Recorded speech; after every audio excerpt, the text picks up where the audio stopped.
Hi, and welcome back to the Everyday Therapist. I'm your host, Dr. Deb, and this is a place where we talk about clinical and research issues in psychology.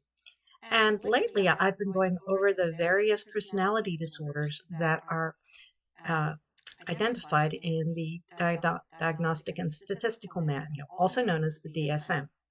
Now, we've been working on the cluster B personality disorders. They are the ones that tend to have a lot more emotion attached to them. So today we're going to be talking about borderline personality disorder. Now, this is the personality disorder that, in my opinion, we tend to see more frequently in the clinical setting than any of the other personality disorders. Now, someone who suffers from borderline personality disorder tends to be someone who had extreme trauma before the age of 5. Uh, and if you go back and look at some of my videos about trauma, I discuss the kinds of trauma that will lead to this type of personality disorder. Somebody who has borderline personality disorder tends to uh, think in a very black and white type of thought process, very similar to, say, a child who is under the age of 5. People are either good or bad, and depending on the situation, a person can switch from being good to bad. In fact, I have had situations with clients who will come in and say, I want so-and-so to love me, so I'm going to reject him, and that will bring him back to me. Or the next time will come in and say, I will give him lots and lots of love, and then he will love me. So you get these sorts of push pull kinds of things towards people in their intimate, close relationships. And so that's why they sort of feel attached or reject. They go back and forth, rejecting and feeling attached. And it's because of having really strong attachment problems or uh, injuries to their attachments when they were very young. People with borderline personality disorder also tend to come across as chameleons in that in order to get people to be attached to them and to care about them, they tend to take on the aspects of those around them. For example, say somebody who is from the Midwest ends up in a group of people who are all from England. That person from the Midwest who has personality disorder might come back to her family or his family speaking with a British accent because the person has taken on aspects of that other group. Also, and I sort of implied this, people with borderline tend to have very strong reactions to situations. They're the ones who they are people who tend to feel slighted very easily because they are on their guard for that kind of abandonment. They're very afraid of being abandoned. And so they are aware or hyper aware actually of situations that they interpret as potentially leading to abandonment.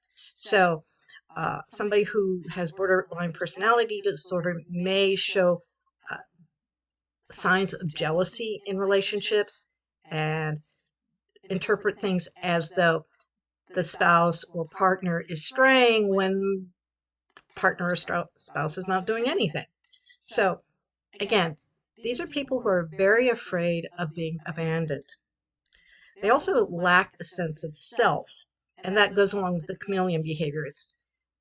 They don't know who they are, and so they try to find something to be. And when there's no one around to help them define themselves, they feel empty and at a loss. So that's sort of in a nutshell what somebody who has personality disorder is, borderline personality disorder is like. But I'm going to go over the requirements or the criteria that we find in the DSM. And the rule is let's see, I have my notes here.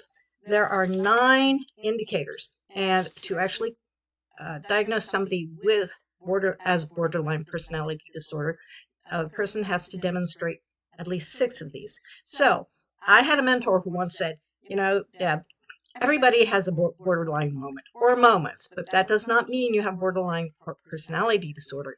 We all have gone through various kinds of trauma that can lead to fears of being abandoned and things like that. So the fact that you have a blow up or something like that does not mean you've got borderline.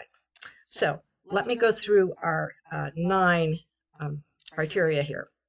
First, and this goes with the abandonment issue, frantic efforts to prevent perceived abandonment, either real or imagined.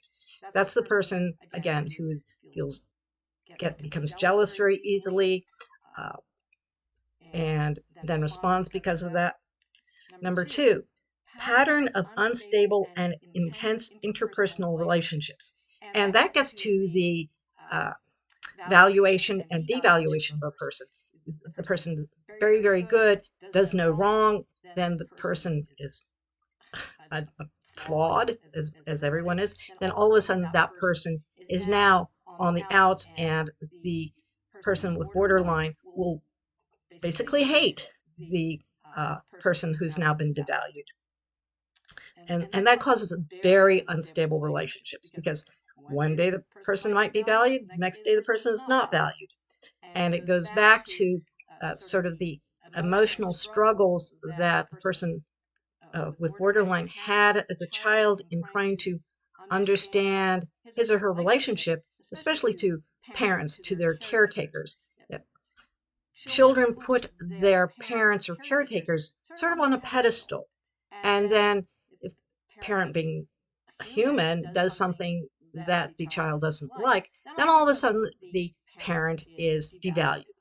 Now, I will give you an example from my own life. When I was 3, I hated my dad. And so my father was a graduate student in psychology.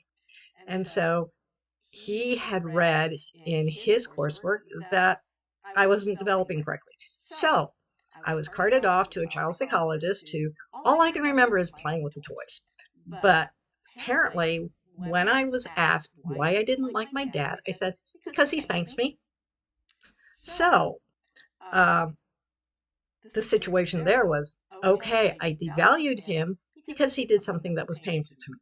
So what the psychologist said was, okay, have her mother be the one who punishes her. And that solved the problem, apparently. But I had devalued my dad because of how I perceived the situation as a 3-year-old.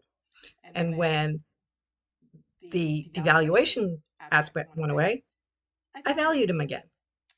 So that's a very simple situation, and it's not like some situations I've seen in my practice where somebody comes in and says, oh, I truly loved this person, and then the person did something that didn't show loyalty, and now this person is horrible, and I don't want to have anything to do with the person. That is an adult doing the valuation and devaluation. Now, number 3 is, as I talked sort of about before, identity disturbance. This means not having a good, strong sense of self, of who the person truly is. And that is due basically to the feelings of abandonment as a very young child. Having somebody stable and loving around a young child is very important for that child to come up with an identification of who he or she is in terms of the world. So a child who doesn't get any kind of feedback of, yes, this is who you are good at doing this, you seem to enjoy doing that, those sorts of messages help a child develop a good sense of self. Without those messages, a child doesn't know who he or she is really. So that's why we see in somebody with borderline a tendency to really feel as though there's nothing inside, or not having a good sense of self. Another characteristic is being impulsive. And I'm sorry that I keep looking down my notes, but I don't want to forget anything. So people with borderline tend to be impulsive in terms of their behaviors and here it lists at least two areas. And by impulsivity, we mean things such as things that are potentially self-damaging, like spending a lot, spending over one's budget, overeating, substance abuse, reckless driving, uh, extreme sexuality, all of these sorts of things that could be harmful and are done at the spur of the moment. Again, the reason why someone would behave this way is to try to fill in that hole, that lack of sense of identity. Number 5, recurrent suicidal behavior in terms of gestures, threats, or self-mutilation. It used to be rule of thumb. If a client came in and the person tended to self-mutilate, that was a really strong indicator that the person has a borderline personality problem. But again, you have to have a bunch of the others. So if that's the only sign that a person has, then you can't diagnose borderline.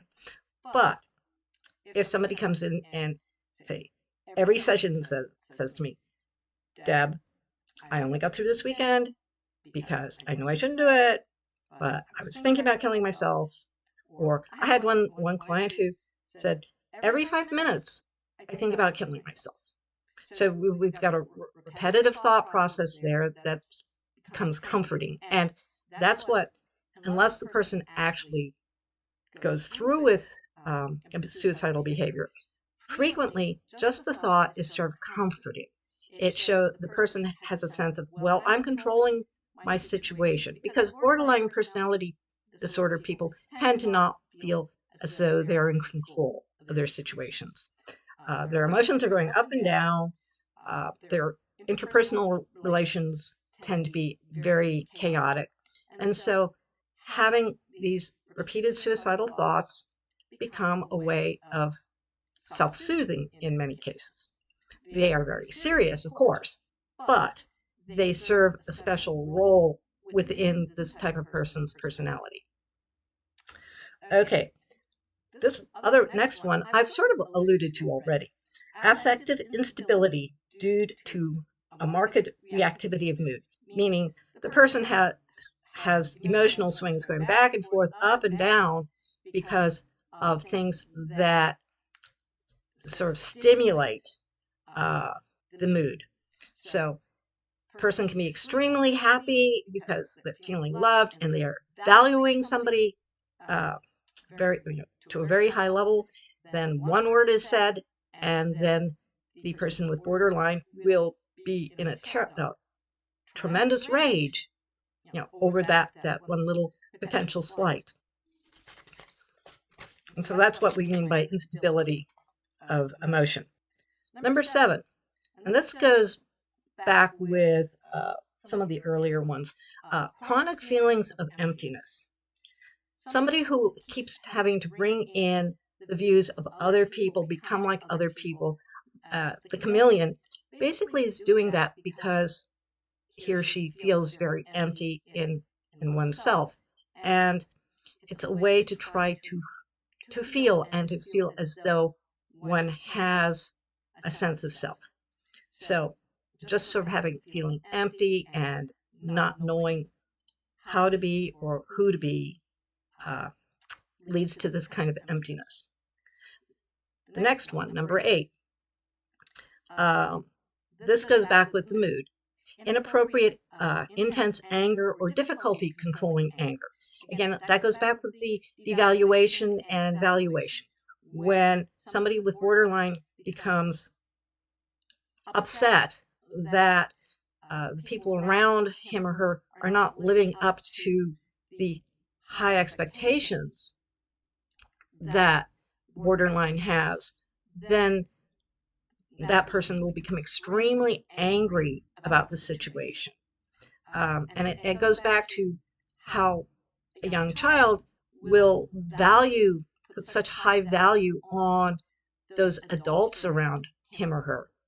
But then the adults turn out to be flawed, And it's very hard for a young child to understand that people can have good aspects and bad aspects and stuff in between. So that's what leads to the intense anger that we see in somebody with a borderline personality disorder.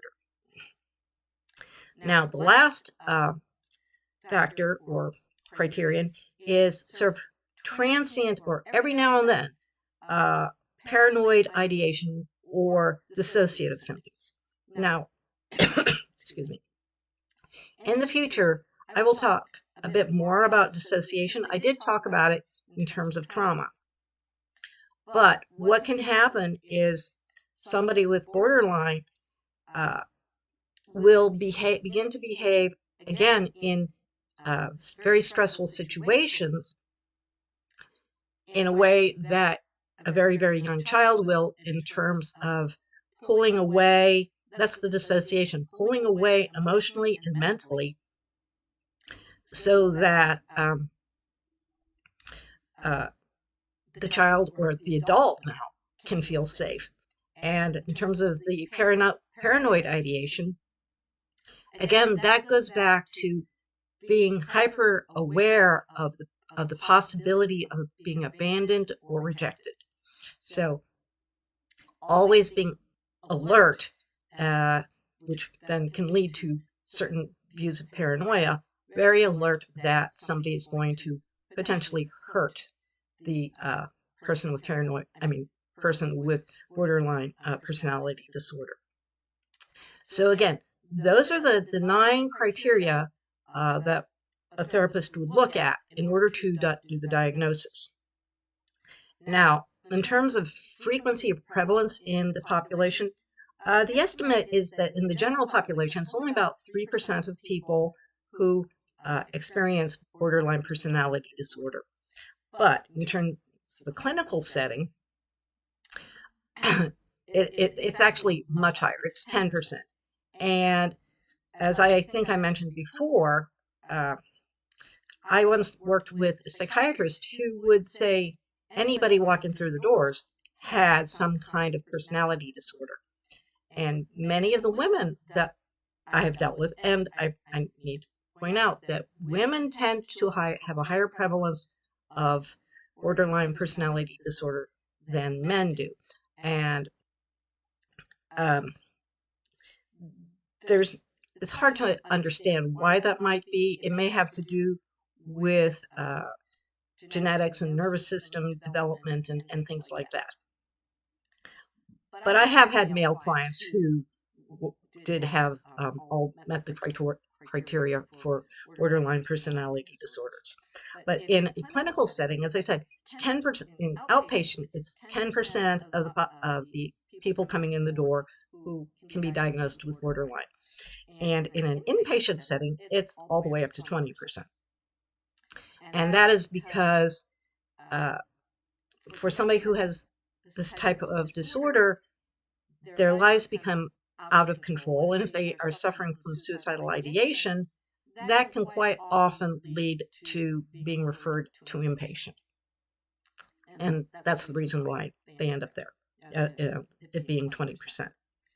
Now, an interesting fact about borderline is that as people get older, the symptomology tends to decrease. And in fact, very rarely would you see somebody being diagnosed with borderline personality disorder once the person's over, say, about the age of 45.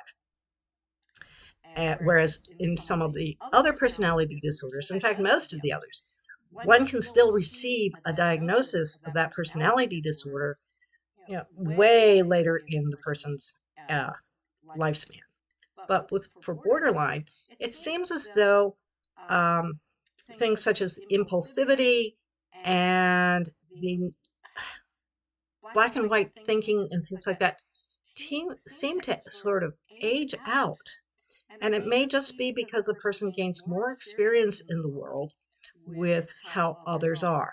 They begin to learn that black and white thinking and the valuation devaluation really isn't the right way of interacting with the world.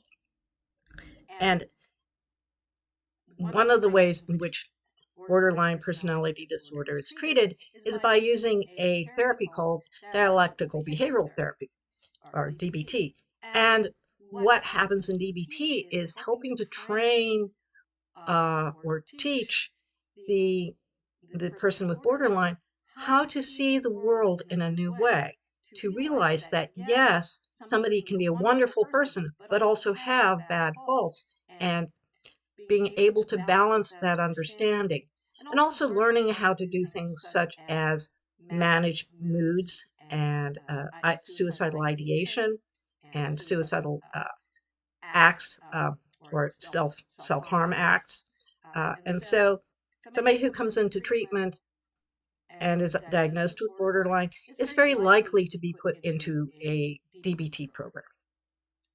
Now, again, we've talked some about the causes of borderline. First of all, the very early trauma.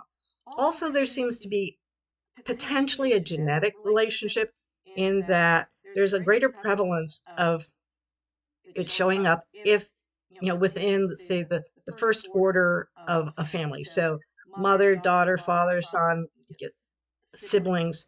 If one has it, there's, let's see, I think it's like 5 times greater if seen in one family member. But it can be a combination of genetics or of learned family patterns. If a child comes into a family where there is already a set of ways to interact with the world, that child is going to learn those behavioral patterns, and potentially both the overt behavioral patterns and the cognitive ones. So it's very hard to pull apart whether it's genetic or how much of it's learned. So you've got both there. Now, one might say, okay, say we have somebody who is borderline. Can that person also have other kinds of mental health issues? And the answer is yes. Person can have can be bipolar, can have depressive disorder, other kinds of things such as attention deficit disorder, be on the autism spectrum. All of those things can still be there. It's not as though being borderline personality disorder rules out anything. It doesn't. So that's what I was going to explain about borderline personality disorder. And if anybody has questions, you can leave them in the comments and I will respond. And next time, in terms of personality disorders, I will be discussing histrionic personality disorder. And you'll see that there are a lot of similarities between histrionic and borderline, but that's because there's a lot of, histrionic has a lot of the same kinds of emotional behaviors. So the next thing I'm going to do is, in the past I've been talking about other topics such as holistic health in terms of supporting mental health. But today I want to talk about 3 concepts that I think are very useful for everyone to understand and know how they apply to themselves and to others. And those are projection, transference, and what's called repair theory. Now let's start with the first one, projection. When a person meets somebody, or goes into a new situation, that person will look at the situation or the person and map it internally, and usually at a subconscious level, to things from the past, and then project everything that was known or happened in the past onto the new situation. Okay, so I'll give you a good example. And transference goes with this as well, because with the transference part, all the emotions that were associated with whatever gets projected outwards, those get transferred to the new situation. Whether or not they apply, they still get transferred. And this happens for everybody because a lot of it is subconscious. And unless you can catch yourself, it's very easy to do in every situation. But I'll give you an example. Many years ago, I worked at a clinic, and I was assigned a client. And the client came in. He was a young man, and he looked at me, and I started doing the intake, asking questions, and he wouldn't talk to me very much at all. I got a little bit out of him, but not very much. I did get some of his history. And then we scheduled for another session. He came back, he just wouldn't talk to me. And it wasn't working at all. And since this was a substance abuse clinic, he had to come to treatment for therapy. So the team decided to transfer him over to somebody who was younger than he. Well, younger than me, about the same age as he was. And the two of them got along fine. And then I was assigned his older sister. And she was able to explain to me that when she was giving her history and how various family members got along, it became very obvious that I reminded this young man of his mother, and I hadn't even done anything except exist. And he just kind of assumed that I'd be just like his mother. And the sister, I got along with her fine because I reminded her of maybe her mother's an aunt or somebody else that she got along with. So and that is a very obvious case of projection. The young man projected his memories and thoughts about his mother onto me, and all the emotions that were associated with that projection were transferred to me. And the thing is, this happens all the time. When I worked in that clinic, everyone assumed, because I have gray hair, I had gray hair back then, I had gray hair now, assumed because I tend to wear skirts, to me this because they're comfortable, and I have gray hair, so they figured I was a hippie, an old hippie who probably had gone to Woodstock. Now, I'm too young to have gone to Woodstock, but they didn't really think about that. They just saw a person, and the older ones at the clinic assumed I was like them, and some of them even thought I had been a drug addict. And so the thing is, because I realized how they were making these projections, and then being able to examine what their transferences were, those became tools for me to help them. I could help them recognize when they were making faulty assumptions about me, and how they could then understand how they were seeing the world not necessarily the way it was, but how they were basing it on their past experiences, whereas they could become open to newer experiences. And so they could then begin moving forward in their own therapy that way. So that's how projection and transference works. And again, it happens all the time, everywhere. We all do it. The important thing is to realize that the way somebody sees somebody else may not match that person at all. Another case where the client assumed, since I was a therapist, I must be of a certain political bent. And he said that. And therapists will just say, okay, we can talk about why you think that. And so begin addressing those assumptions without even saying, yes, no, I'm that way or not that way. But it leads to discussion. Okay, now moving on to the third concept, repair theory.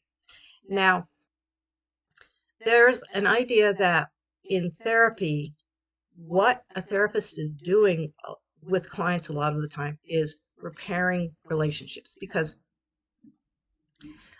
clients come into therapy thinking that the therapist can fix the problem. Therapists can't fix the problem. Clients also think that therapists are something other than human. And so when a therapist makes an error, and we do all the time, we make our own assumptions of what's going on, and sometimes we forget to ask Sometimes we will say the wrong thing because we don't really know what's in the other person's brain. They're trying to help that person figure out themselves. So there will be problems in that therapeutic relationship. Repair theory is the idea that when a problem occurs, the therapist and client will work together to come up with a solution for that problem, whether it's talking more about it and one person saying, oh, I see how I made these assumptions or I misunderstood, and the other person saying, I didn't hear you quite right, let's try it again. Those ways of repairing the relationship. And what clients can take from that is using those skills themselves for repairing relationships, because we screw up relationships, all the time. And a lot of times we don't know how to fix it. We're afraid to fix it. We just become angry and run away. But if we work on repairing the relationships, then we can all move forward with a better understanding of each other and feeling more comfortable and safe with each other. So that's all I was going to share today. And if you found this to be useful, please share it around, give it a thumbs up, subscribe to the channel, because as I said, when I get up to 1,000 people, I'm doing a giveaway. But at the rate I'm going, it's going to take a while. So the more people who watch this and subscribe, the better it is for my channel, and the more information that people will get that will be able to help them in their own lives. So thank you, and I'll see you again. Bye.